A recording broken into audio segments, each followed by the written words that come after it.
Hello, today we're talking to Lorne Murdoch, who joined Cherry Red 2 years ago as data manager. So Lorne, just tell us briefly what you did before you started with this. I know your first job in music was at Record Collector magazine. That's right, yeah, and my first job about 1985 in the music industry was with Record Collector as an assistant editor, a position in fact which was subsequently filled by our colleague John Reed. Aha, yes. He was our head of catalogue. Yes. Indeed, yes. Yeah. So I was there for about 5 years, writing, researching, editing, and generally finessing my interest in accumulating discographies. So you like data from an early stage? Yeah, I think so. I think I've always been a compulsive list maker. So what is it about data you like? In relation to music, I'm interested in things like which musicians keep cropping up on different records, same with producers. I'm interested in chronology, who got there first with a particular sound and that sort of thing. So you've got like the old Pete Frame family trees. You've got I was back in the days when there was a fanzine called Zigzag. I was very much into Pete Frame's family trees. Yeah. So you left Record Collector and went to work for MCPS, I think. Yes. Yeah. How was that? This was 1989, and they were sort of scaling up their operation. There'd just been a 1988 Copyright Act, and it gave them new powers to ask for information from the record companies, and they needed more staff to handle the data. They also had this ambition to create something called the National Discography, which was going to be I remember it well. A database of all releases in the UK. Unfortunately, at the same time that they started the project, they were at war with the record industry over copyright issues. Yeah.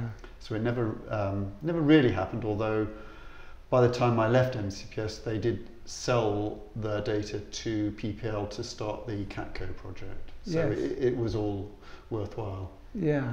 And then you gave me a list of what you've done. You worked for a whole series of record companies here and allied to the record business. You were at EMI, Acrobat Music, Future Noise. So you've chopped and changed a bit, but I guess each time you moved, you've kind of furthered your experience. Yeah, I mean, the first time I actually ran a record label was fairly late in my career. It was at Future Noise Music, my last job before starting here. We had a label called Fantastic Voyage, which I was allowed to sort of curate, and it was mainly oldies compilations, but we also had some catalogue we exploited. So it's fun actually running a label, isn't it? It's very satisfying, seeing a project through from commissioning it to proofing the artwork to listening to the finished masters. It's a lot of fun, yes. Yeah. So anyway, how did you end up working at Cherry Red? Well, it's in a sort of roundabout way. Future Noise Music had a catalogue which they'd been exploiting for quite a while, and they decided to sell it, and Cherry Red acquired the catalogue. Shortly after that, a vacancy arose at Cherry Red, and I think there was a logic. A, it suited my experience, and B, it would mean that Cherry Red would have someone who was familiar with the catalogue they'd just acquired, so it probably suited all parties quite nicely. And it's not true then, the rumour that we only bought the catalogue to get you then? Well, it'd have been cheap at any price.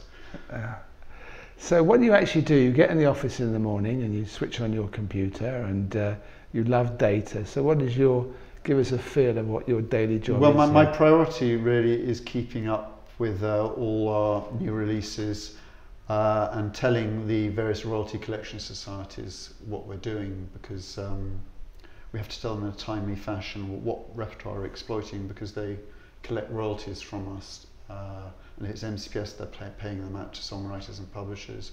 If it's PPL, it's going down a more mysterious route, which I think involves musicians and recording owners. But we have to keep on top of all of that because they do regular distributions of royalties. So that's my main priority. And then at different times of the year, I help out with different activities. So whenever we do a royalty run, I help with the massive paperwork and check writing and all the other sort of stuff that's involved with that. On top of that, we're also building a new database so that we finally have a Cherry Red database which one day will have details of every recording and every product that we've ever put out on it. That's the ambition, but it's a lot of work. It is a lot of work because we've got about 80,000 tracks that we own, yeah. And what is it that you enjoy about the job? Because data in itself can be quite boring, but I guess it's the association, because you know a lot of the songs that are the data. Yeah, well, I've been interested since I was very little in music in general, and music history and reading about music, and I just like acquiring information about music. It's just what sort of turns me on, really. So when you say acquire information, it's like, okay, you mentioned Procol Harum, or you pulled this one up, so you kind of know every song on the Procol Harum album. So it's album. So when Don't quiz me. When you have the data, you think and you can hum this song, or it brings memories back, or yeah. I mean, I think at all sorts of levels.